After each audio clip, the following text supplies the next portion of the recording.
Pessoal, tudo bem? Hoje falando em tratamento preliminar, vimos nas outras aulas sobre gradeamento e hoje vamos ver sobre caixa de areia e medidor Parsha. A gente viu a importância do gradeamento, vimos a importância do tratamento preliminar e agora a gente vai ver a importância da caixa de areia. A gente não imagina, penso eu, quem nunca visitou uma estação de tratamento de esgoto, a quantidade de areia desse material que tem uma velocidade de sedimentação maior do que a velocidade de sedimentação de partículas biodegradáveis, né? Ou seja, tem um comportamento de uma areia mesmo, ela sedimenta com uma velocidade maior. A gente não tem noção da quantidade dessas partículas que tem chegando numa estação de tratamento de esgoto. É uma quantidade muito grande.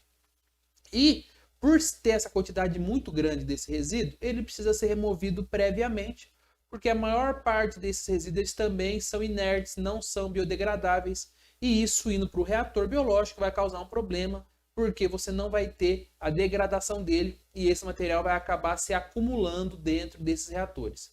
Então é extremamente importante pensar num projeto adequado do preliminar, tanto grade quanto caixa de areia, para você evitar problemas maiores no tratamento biológico, que é a parte que envolve um pouquinho mais de tecnologia e que vai envolver um pouquinho mais de detalhamento de projeto, processos bioquímicos e tudo mais. Então vamos ver de novo o nosso esqueminha, né? Já vimos aqui toda a parte do gradeamento, vamos ver agora essa parte de caixa de areia e medidor Parsha. Então a gente finaliza a aula de hoje com esses itens aqui, tá? A função é remover então esses materiais que têm velocidade de sedimentação superior à dos sólidos orgânicos biodegradáveis. Por que, Brito? Por que a gente não sedimenta também os sólidos biodegradáveis? Bom, pelo próprio nome, se ele é biodegradável, vale muito mais a pena a gente pôr ele num processo biológico para ser degradado. Por quê? Porque no processo biológico você vai acabar consumindo esse material, transformando em CO2 e água, e você não tem a geração desse resíduo, como é o caso do resíduo da caixa de areia, que tem um resíduo muito grande, vai ter um volume muito grande que tem que ser destinado, isso é custo para o sistema. Então, melhor que ele seja biodegradado no sistema biológico. Outra coisa, se esse material biodegradável sedimenta na caixa de areia, ele vai sofrer um processo de degradação anaeróbia ali. E nesse processo ele acaba gerando metano, que é o subproduto do processo da digestão, e esse metano gera uma bolha que acaba descolando ali essa partícula que estava sedimentada na caixa de areia, e ela volta para o sistema, podendo escapar essa areia para as etapas seguintes do tratamento. De novo, é muito importante essa remoção, porque você também evita o arraste dessa areia para as próximas unidades.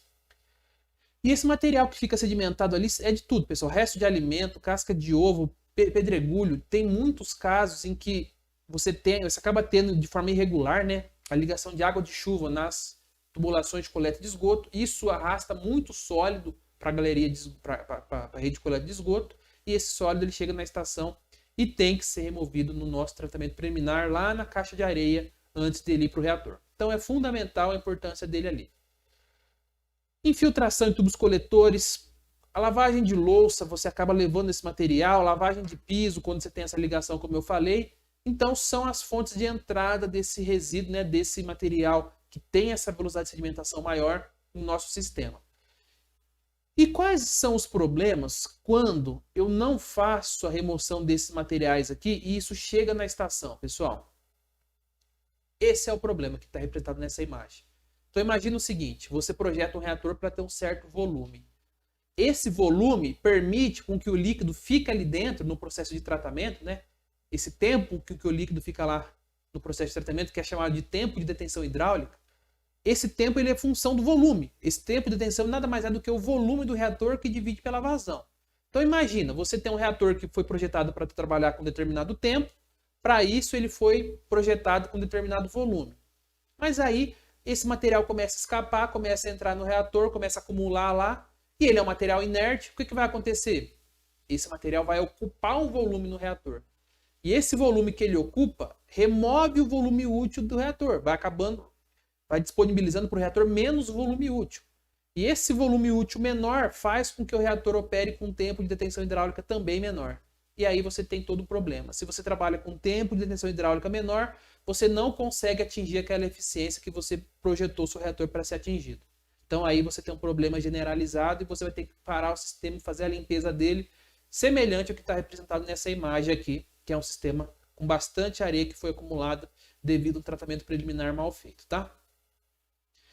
Tipos de caixa de areia. Eu tenho caixa de areia basicamente dois tipos, retangular e quadrada. Essa retangular é o que a gente já viu também em abastecimento. Ela é muito simples, normalmente é um canal, né, em que a gente controla a velocidade de passagem desse líquido no canal para garantir com que as partículas sedimentem e consiga atingir o fundo. E normalmente a gente faz o projeto de dois canais paralelos, porque enquanto um está operando, o outro está sendo feita a manutenção e a limpeza, removendo esse material. Então o que vocês têm, né? A vista em planta, uma vista em corte. Aqui são os canais. Esse canal, por exemplo, ele está em operação. Esse outro canal está parado para manutenção e remoção da areia, que acumula. E a gente tem esse rebaixozinho aqui, que serve justamente para acumular essa areia, que conforme vai passando o tempo, ela vai ficando depositada aqui. Beleza, aqui umas imagens, né, bem simples também da caixa de areia. Aqui um canal funcionando, outro teoricamente mais seco, né, parado. Aqui também uma imagem mais simples ainda de uma grade seguida dessa caixa de areia retangular. Uma outra imagem, olha que isso aqui é bem bacana, ó. Tá vendo que você tem as comportas aqui, stop log, que a gente coloca nos canais, tanto aqui no começo quanto aqui no final, justamente para você fazer o fluxo desviar daqui e para esse outro canal, enquanto esse aqui vai secando a água e vai sendo feita a limpeza, a remoção dessa areia que ficou acumulado aqui durante um certo período de tempo, que a gente projeta também esse tempo de limpeza da caixa de areia. Olha que bacana, um outro projetinho, gradeamento aqui no começo, caixa de areia, medidor partial. Aqui umas imagens, tá? Só para vocês terem uma noção do que a gente está falando. Eu posso ter caixas de areia com dimensões muito maiores, também retangular, tá? Posso ter caixa de areia de 10, 15, 20 metros, com 2, 3 metros de largura. E aí a limpeza acaba começando a ficar difícil fazer ela de forma manual, por exemplo, com o operador entrando lá e removendo esse material. Então a gente acaba adotando esse tipo de limpeza, que ela é ainda meio manual, porém utilizando esses guindastes aqui, tipo umas gruas que vai até o fundo, remove essa areia, pega essa areia, né, levanta e vai até a caçamba fazendo a deposição dela. Então isso vai no fundo, fecha, a areia fica retida ali, leva até a caçamba e faz a deposição. E assim vai o operador continuamente fazendo essa operação. Então ela é manual, mas ela tem uma sofisticação ali para fazer o processo de remoção, que são essas gruas aqui, né? Essa aqui é daquela indústria de refrigerante que a gente comentou na aula passada também do sistema de peneira. Tem um sistema bem simples, grade, caixa de areia, medidor partial e tanque de equalização. Aqui o operador, vocês conseguem ver limpando a gradeamento, acumulava muito rótulo, tá?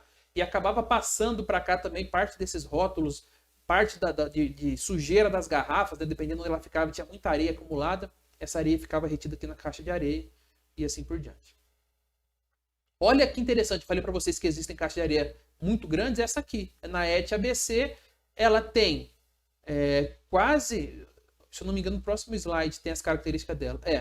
Ó, ela tem uma largura total de 9 metros, ela tem uma profundidade de 4,5 metros, com comprimento de 30 metros. Então ela é retangular, tá? Ela é de limpeza manual, porém com um facilitador, que são essas gruas aqui que opera. E o operador ele fica manobrando isso aqui para cada momento ela ir em uma parte do fundo, remover e levar para a caçamba. Vai para o fundo, remove e vai para a caçamba, tá? Então essa aqui é um sisteminha que a gente tem bem interessante, de uma caixa de uma ET bem grande. Na verdade, essa aqui é a ET ABC, essa aqui é da Barueri, que eu passei as informações para vocês, tá? Mas atinge uma população de 4.400.000 habitantes, uma vazão de 9,5 metros cúbicos por segundo. E a ET ABC, uma população de 1.400.000 para uma vazão de 3 metros cúbicos por segundo. É muita coisa, pessoal. 3 metros cúbicos por segundo é 3.000 litros por segundo. É bastante, um volume muito grande da estação, tá? E nessa ET Barueri, quando a gente foi lá, tinha uma das caixas de areia estava parada para dar manutenção também e estava com areia acumulada. Olha aqui, todo esse volume aqui, essa profundidade de 4,5 metros, ocupado com essa areia que foi retida ali, removida, para posterior retirada com essas gruas. Ela estava em manutenção na época, então ela não estava conseguindo fazer a retirada desse material. Então foi parada esse canal enquanto realizar a manutenção para depois vir fazer a retirada dessa areia aqui. Ô Brito, mas não é retangular? O que é esse fundo esquisito aqui? Isso aqui é tudo estrutural, tá, pessoal? Tem que ter essas estruturas para dar suporte. Né? Então, assim, não faz parte do... Nós temos que projetar comprimento, largura, profundidade para conseguir fazer um escoamento adequado para garantir que toda a partícula fique sedimentada ali na nossa caixa de areia. Olha, mais uma aqui. Essa aqui é lá em Franca, tá? Também retangular, vazão de 450 litros por segundo. Tem também essas grus que faz a limpeza, tá vendo? Que ela vai no fundo, pega o material e leva. Uma tá cheia aqui, outra vazia, para vocês darem uma olhada como é que é, tá bom? E essa aqui é uma outra estação, é de Campo Belo, Minas Gerais, só para vocês terem uma noção muito semelhante ao que vocês vão entregar nesse projeto nosso, quando for projetar um tratamento preliminar, tá? Como a gente acaba trabalhando com municípios menores, com vazões menores, para facilitar inclusive o projeto, isso aqui é um exemplo bem didático do que eu espero de vocês nesse projeto. É uma caixa de areia com as comportas, com os 2 canais, aqui com rebaixo para acumular areia, tem o medidor parcho aqui na frente, mas não está dando para ver, as informações de dimensões, de cota, e é provável que deve ter outras pranchas com alguns detalhes de como é que funciona essa caixa de areia e tudo mais. Então, assim, vocês veem que é bem simples, né? A gente trabalha com isso de uma forma bem tranquila e, tendo tempo para fazer o projeto, consegue montar trabalhos com essa qualidade aqui, com qualidade dessa prancha que eu estou mostrando aqui para vocês. Tá certo, pessoal? Então tá bom. Vamos ver então agora a caixa de areia quadrada. Bom, qual que é a diferença? Basicamente os princípios de funcionamento é o mesmo. A partícula tem que sedimentar, então ela tem que ter uma velocidade maior do que a velocidade das partículas biodegradáveis que ficam no sistema. Porém, o formato dela é quadrado. E por ela ser quadrada, a gente consegue manter um sistema de limpeza, aí sim, automático e de forma contínua, sem precisar de um operador ir lá fazer o serviço manualmente. Ou seja, esses raspadores de fundo aqui, ele vai girando, raspando todo o fundo dessa minha caixa de areia, que ela é quadrada, né? Então eles conseguem pegar um certo diâmetro, vai ter umas partes que vai acabar acumulando areia, mas depois você faz a limpeza de forma manual, ou coloca uma inclinação suficiente para a areia não acumular ali. E nesse centro ali, por onde os raspadores passam, você consegue raspar, coletar, transportar esse material até essa rosca transportadoras, né? Que consegue transportar a areia até uma caçamba, que eu vou mostrar para vocês como é que funciona. Olha aqui, isso aqui é de Poços de Caldas, tá? É a ET 3, na época que estava vazia. Aqui eu tenho, então, o raspador de fundo.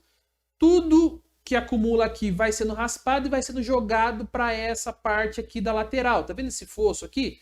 Onde eu tenho essa bomba parafuso, a rosca transportadora. E esse material acumula aqui, essa rosca ela vai girando, o material vai ficando no meio desses dentes dessa rosca aqui, sendo transportado para partes superiores e chegando até no final, que é onde vai estar minha caçamba para fazer a destinação desse material. Olha que interessante a rosca transportadora. Vai subindo, sobe, sobe, sobe, chega lá em cima, tá vendo aqui, ó? Cai numa caçamba que eu coloco aqui de baixo para fazer a destinação adequada desse resíduo, desse material. Então é muito simples, aqui na ET lá em Presidente Prudente, uma foto dessa rosca transportadora, aqui uma imagem para facilitar esse entendimento, a caixa quadrada, o raspador, ele joga toda a areia que acumula aqui no fundo para esse fosso aqui, né? E aqui eu instalo a minha bomba, minha rosca transportadora, ou bomba parafuso, vocês vão encontrar todos esses nomes aí na literatura. Transporta, transporta, transporta, chega aqui em cima, cai na caçamba, e aqui você faz a destinação adequada depois desse resíduo, tá? Aqui na ET 3, né, como eu falei para vocês aqui em Poços de Caldas, a caixa de areia quadrada, que temos lá. Aqui na época eles dando uma manutenção na estação, fazendo a remoção do material que não foi removido pela rosca transportadora. Olha o projeto que bacana, pessoal. Esse aqui é o projeto da estação. Ó. O líquido chega aqui por cima, é dividido em 2 caixas de areia quadrada. Aqui é a entrada e aqui é a saída. E você tem aqui o teu mecanismo de limpeza rotacionando aqui. E nessa parte aqui vai acumular a tua areia que foi sendo raspada no fundo, ela acumula nesse fosso aqui e depois é transportada aqui e cai na caçamba. Simples, né, pessoal? Olha uma imagem de corte, tá? Vimos a planta, vimos o corte. Essa imagem aqui. Ô Brito, eu quero fazer projeto de caixa de areia quadrada no meu projeto, eu posso? Pode. Olha que desenho simples. É uma planta e um corte. Dá um pouquinho mais de trabalho, de repente, para representar os raspadores, mas não é nada impossível de ser feito, tá bom? Aqui a ET1, que está em operação. Na época que foi tirada as fotos, elas não estavam em operação, porém agora está em operação, em pleno funcionamento, a caixa de areia quadrada que temos lá na estação também, tá? Tudo funcionando certinho.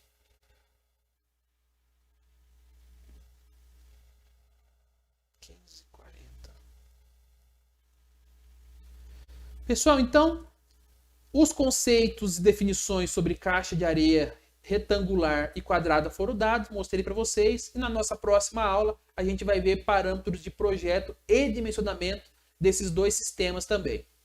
E juntamente com isso, vamos aprender um pouco sobre calha-parte, uma coisa bem simples que vocês já viram em outras disciplinas, porém vamos entender como que a calha-parte vai influenciar no meu processo de acúmulo de água, de lâmina de água no meu sistema preliminar, tanto na parte de caixa de areia e na parte também de gradeamento. Pessoal, muito obrigado e até a próxima aula.